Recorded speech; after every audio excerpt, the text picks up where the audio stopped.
मैं मंगला प्रसाद तिवारी, सहायक अध्यापक सामाजिक विज्ञान, राजकीय इंटर कॉलेज बेरी मांडा प्रयागराज। ऑनलाइन क्लास में कक्षा 9 एवं 10 के छात्र छात्राओं का स्वागत है और सामाजिक विज्ञान विषय से संबंधित कुछ महत्वपूर्ण जानकारियां आपको उपलब्ध करा रहे हैं। कल जैसा कि आपको पता है कि यातायात के नियम और नियमों का पालन किस तरह से करना चाहिए उसके बारे में बताया गया था। आज आपको उसी के कुछ आगे की कड़ी बता रहे हैं। कृपया ध्यान से देखें और सुनें। सबसे इम्पोर्टेंट बात है कि यातायात का जो संचालन करते हैं, जो ड्राइविंग करते हैं, एक चालक जो गाड़ी चलाता है, चालक के प्रमुख गुण क्या होने चाहिए।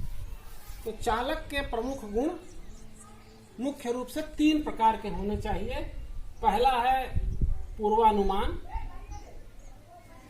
एकाग्रता रहे दूसरा, और तीसरा रहे सकारात्मक दृष्टिकोण। पूर्वानुमान के अंतर्गत यह है कि चालक जब अपनी गाड़ी को लेकर जाए तो वह यह समझे कि कहीं आगे कोई सामने से साधन तो नहीं आ रहा है, बगल वाला नहीं आ रहा है। एक अपना आंकड़ा लगा करके वाहन को चलाए।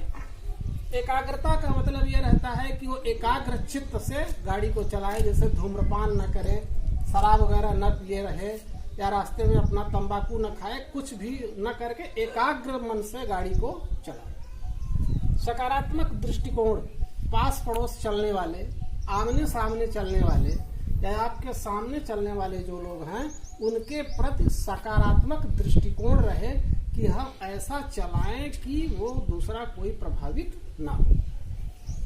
अब आगे देख लीजिए कि यातायात सुरक्षा के संबंध में माता पिता के बच्चों के प्रति क्या कर्तव्य होने चाहिए। माने जो हमारे अभिभावक हैं उनका क्या कर्तव्य होना चाहिए अपने बच्चों के प्रति यातायात नियम से संबंधित जानकारी में।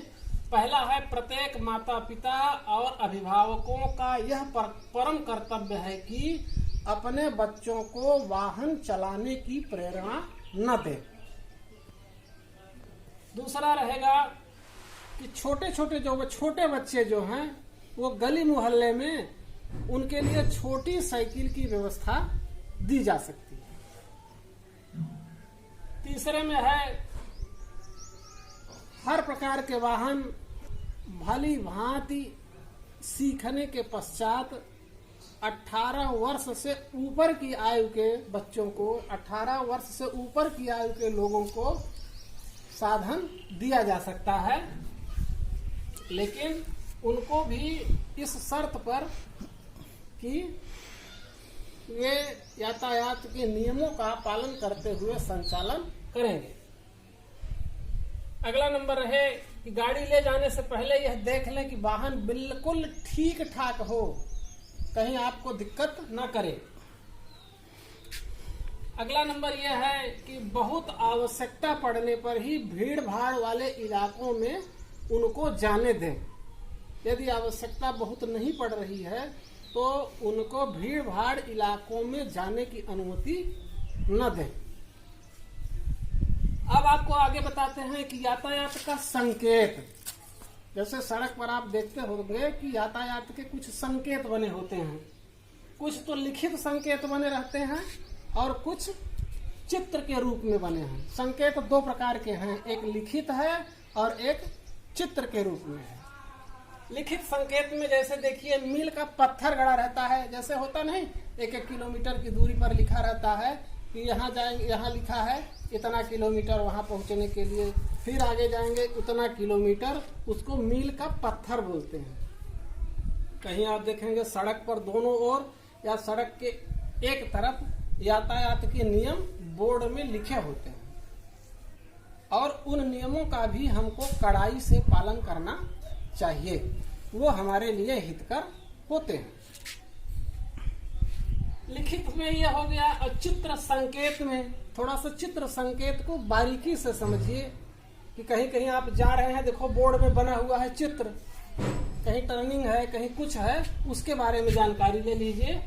आगे देखिए कि जहां दो समांतर रेखाओं को काटती हुई लंबवत रेखा मिले, दो समांतर रेखाओं को काटती हुई लंबवत रेखा मिले, तो आप यह समझेंगे कि आगे रेल का फाटक।